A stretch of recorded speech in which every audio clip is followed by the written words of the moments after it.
রংপুর ছাড়া দেশের ৭ বিভাগে বইছে তীব্র তাপপ্রবাহ। খরতাপে হাঁসফাঁস অবস্থা সাধারণ মানুষের।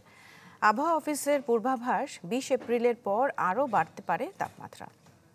ওয়ালটন এয়ার কন্ডিশনার এক্সচেঞ্জ অফারে স্প্লিট এসিতে ২৩,০০০ টাকা পর্যন্ত নিশ্চিত ছাড়।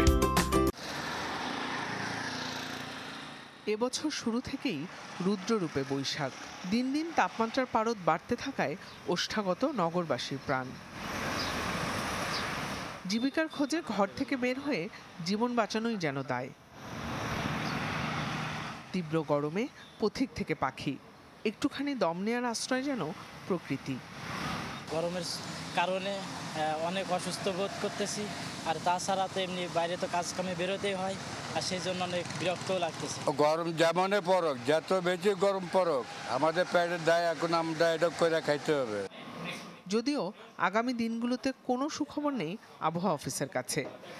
আগামী ২০ তারিখ থেকে তাপপ্রবাহের এরিয়া আরও কিছুটা বৃদ্ধি পেতে পারে। বিশেষ করে ৭ বিভাগ আছে, এটি ৮ বিভাগেই হয়তো এটা বিস্তার লাভ করতে পারে। যতটুকু এরিয়া জুড়ে বৃষ্টি হতে পারে সেটি তাপমাত্রার উপর খুব একটা প্রভাব পড়বে এমনটি নয়। গরমের এমন উত্তাপে ছড়িয়ে পড়ছে বিভিন্ন রোগ, তাই সতর্কতার সংকেত চিকিৎসকদের কণ্ঠে। প্রয়োজন ছাড়া আসলে বাইরে না যাওয়াটাই বেটার। তারপরে হচ্ছে ২ নম্বর, যদি যাই যাতে আমরা একটু ছাতা ইউজ করি, বা আমরা যদি হাঁটি যাতে যেখানে শ্যাডো আছে, যেগুলো ছায়া আছে, ওইখানে যাতে আমরা যাই।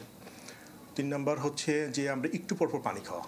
যেই বাচ্চাদেরকে একটু চেষ্টা করবেন, তালের পাখা, সেটা হাতল পাখা বা বৈদ্যুতিক পাখা বা এসি যেটাই থাক, যেন একটু ঠান্ডায় থাকে। যারা বৃদ্ধ তাদের আরেক সমস্যা, তাদের ড্রাই স্কিন, তাদেরকে বলি আমরা ইমোলিয়েন্ট লাগাইতে, অথবা কোনো তেল অথবা কোনো ধরনের ক্রিম এগুলি লাগাইতে পারি। বুধবার দেশের সর্বোচ্চ তাপমাত্রা ছিল চুয়াডাঙ্গায় ৪০.৭ ডিগ্রি সেলসিয়াস।